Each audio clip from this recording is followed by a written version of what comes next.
मनोज जरांगे पाटील मानावं लागेल माणसाला.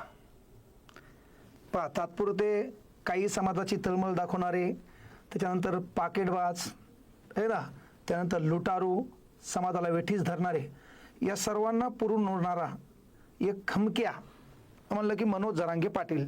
शेवटी माणसानं दंड ठोपटून सिद्ध केलं की मी मुंबईला जाणारच, आणि न्यायालयानं की बाबा की आझाद मैदान आम्ही देणार नाहीत, इथं मराठ्यांना येता येणार नाही, ह्या ज्या काही मीडिया माध्यमातून उलटसुलट बातम्या चालल्या होत्या, ह्या सर्व बातम्याला काळिमा फासला. आणि शेवटी जर तुम्ही तुमच्या समाजासाठी चांगल्या पद्धतीने लढत असाल, त्या समाजाची तळमळ म्हणून एखाद्या पोरीचा बाप लग्नासाठी पैसा नाही म्हणून आत्महत्या करत असेल, एखाद्या पोराला शिक्षणामध्ये अडचण आर्थिकतेची येत असेल, एखाद्याच्या शेतामध्ये पिकलेल्या पिकाला योग्य भाव नाही म्हणून, जात म्हणून नाही पण पैसाही अडचण आल्यामुळं त्याला गळाला फास गुंडाळावा लागत असेल, आणि मग त्या सर्वांच्या अडचणीला एकत्र करून माझ्या समाजाला कसा न्याय देता येईल म्हणून एक माणूस दिवस रात्र अनेक वेळा आंदोलन करून, अनेक वेळा उपोषण करून आपल्या घराला, लक्षात घ्या, कुठलंही लक्ष न देता तो समाजासाठी स्वतःला वाहून घेत असेल तर तो त्या समाजासाठी चांगला आहे, तो त्या समाजासाठी नेता ठरतो, तो त्या समाजाचा उद्धारकर्ता ठरतो. आणि म्हणून सामान्य जनतेनं, गोरगरीब मराठ्यांनी मनोज जरांगे पाटीलांना डोक्यावर घेतलेलं आहे.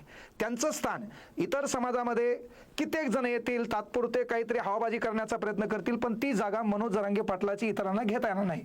आता लक्षात घ्या, कोणी काही करा, कोणी कोणत्या जातीसाठी लढा, कोणी कोणत्या समाजासाठी लढा, पण काय होतं माहिती आहे का, केवळ 2 GB नेट आहे म्हणून कोणतरी चांगलं आपल्या समाजासाठी लढतंय, त्यासाठी खाली कमेंट करणाऱ्या तमाम बांडगुळांना माझी विनंती आहे की बाबा गेली कित्येक वर्ष कुठं मेडिकलमध्ये फीस भरताना त्या समाजाच्या लेकराला अडचण येत असेल, कुठं एखाद्या नोकरीमध्ये फॉर्म भरताना त्याला जास्त फीस लागत असेल म्हणून तिथं त्याला अडचण येत असेल, अनेक ठिकाणी त्या समाजामध्ये लग्नासाठी हुंडे जास्त असतील तर त्या बापाकडे पैसा नाही म्हणून मुलीच्या लग्नासाठी अडचण येत असेल, आणि मग याच्यातून कुठतरी शिक्षणासाठी माझ्या समाजाला एक आगळीवेगळी मदत व्हावी म्हणून गरज आरक्षणाची आहे म्हणून तो समाज लढत असेल तर कृपया तुम्हाला त्यांचा समर्थन करायचं नसेल तर विरोध करण्याचा प्रयत्न करू नका. मी रोखटोक बोलत असतो. ह्याच्या अगोदर मी आमच्या मेळाव्यात गेलो म्हणून काहीच्या बुडांना आग लागली असेल, तिथं बोललेलं वाक्य ही मी नेहमी बोलत असतो.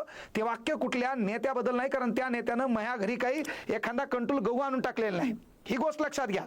पण ज्या पोराला मी शिकवलं त्या पोराला 173 मार्क पडून तो 5-6 भरतीमध्ये लागला नाही तर तो माझा विद्यार्थी आहे. माझ्या डोक्यात त्याची जात येता कामा नये.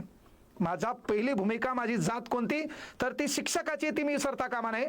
आणि म्हणून शेवटी पहा, तुम्ही तुमच्या समाजासाठी एकनिष्ठतेने लढत असाल, खऱ्या अर्थानं समाजाचं कल्याण तुमच्या डोक्यात असाल तर तुम्ही देवाच्या देव्हाऱ्यात जायला कमी पडत नाही. ती जागा सध्या मराठा समाजामध्ये आणि इतर समाजामध्ये पण काही लक्षात घ्या, हे लक्षात घ्या, मनोज जरांगे पाटलांनी निर्माण केलेली आहे. फक्त विनंती आहे की सरकारला केवळ दिशाभूल करू नका, नेमकं काय होतंय काय होत नाही हे पहिले लक्षात घ्या, न्यायपरिष्ठ बाबी लक्षात घ्या आणि समाजाची जास्तीत जास्त हानी होणार नाही. गेली वर्षानुवर्ष तो समाज एक भांडत आहे आपल्या न्याय हक्कासाठी. नेमकं तुम्ही काय करू शकता याबद्दल समोर येऊन एकदा बोला, कारण ही कळकळीची विनंती आहे. शिक्षणामध्ये काही जण मला भेटले, ते म्हणले नाही की त्यांना राजकीय आरक्षण पाहिजे, तर मी त्यांना सांगितलं बाबा या समाजाचा, तू ज्या प्रवर्गातून त्या प्रवर्गातला सरपंच असेल, पंचायत समिती सदस्य असेल, जिल्हा परिषद सदस्य असेल, त्याला 10-5 हजाराची मदत मागन, त्यानं काय धतुरा आपल्याला मदत केली. मग कोण कोणत्या समाजाचा असेल त्याच्यापेक्षा त्याला सांग आरक्षण कोणालाही सुटो, तू चांगलं काम कर, तिथं जात आडवी येत नाही, तिथं आरक्षण आडवं येत नाही. हे राजकीयतेचे नाही, इथं खऱ्या अर्थानं आरक्षण शिक्षणामध्ये असेल तर त्यांना गरज आहे. ती गरज केवळ शिक्षणात कमी मार्क जास्त मार्कामुळे नाही, तर शिक्षणात जिथं पैसा जास्त लागतो तिथं समाज कुठतरी मागं पडायलाय. म्हणून यांची आगेकूच मुंबईला आहे आणि त्याला सरकारनं समजून घ्यायला पाहिजे. गेली 58 मोर्चे झालेत, शांततेत मोर्चे झाले, आंतरवालीमध्ये घटना घडली, दिवस रात्र अनेकांनी सुसाईड केले. आणि म्हणून सरकारला विनंती आहे की बाबा केवळ भूलथापा न देता खरं काय तुमच्याकडून होतंय एकदा समोरासमोर चर्चा करा, म्हणजे समाजाची वित्तहानी होता कामा नये, समाजाची मानसिक हानी होता कामा नये. आणि याच्यातून काय होईल, समाज एकमेकाला टार्गेट करण्यापेक्षा माझं म्हणणं आहे, माझं ताट भरलेलं आहे, माझ्या दुडीतली भाकर आहे आणि एक समाज जर भाकरीसाठी भांडत असेल तर खरी मानवता तीच आहे, तिथं तुम्हाला छाती ठोकपणे म्हणता आलं पाहिजे. काय हरकत नाही बाबा, सध्या गेली वर्षानुवर्ष तुमच्यावर अन्याय व्हायलाय, चला तुम्ही पण आमचे भाऊच आहेत. मग भाषणात सांगायचं हे आमचे भाऊ आहेत, पण अलीकडून कार्यक्रम ठोकायचा हे दलिंदर चाळे प्रत्येकाने बंद करावे. याच्यात माझी कास्ट पाहून मला खालून टीका करणारे काही बांडगुळं विकारचोट असतील, मला त्यांच्याशी घेणदेण नाही. कारण आपण काय म्हणतो, हे विश्वची माझे घरं आणि मग तू सर्व आहे, आतापर्यंत आपण फायदा घेतलाय आणि मग त्यांना वाटत असेल तर तुम्ही का त्याच्या समर्थनासाठी येत नाही, हा पहिला प्रश्न आहे. आणि मग त्या समाजांचा मोर्चा त्या समाजाच्या आरक्षणासाठी, त्या समाजाच्या न्याय हक्कासाठी लढत असेल तर तुम्हाला समर्थन करायचं नसेल तर बांडगुळांनो विरोध देखील करू नका, माझी विनंती आहे. आणि विरोध करायचा तर मग नेमकं तुमचे खऱ्या अर्थानं बाजू कोणत्या आहेत, तुम्ही भांडायलेत कसं, नेमकं तुमच्याकडे काय मुद्दे आहेत हे पण कळना.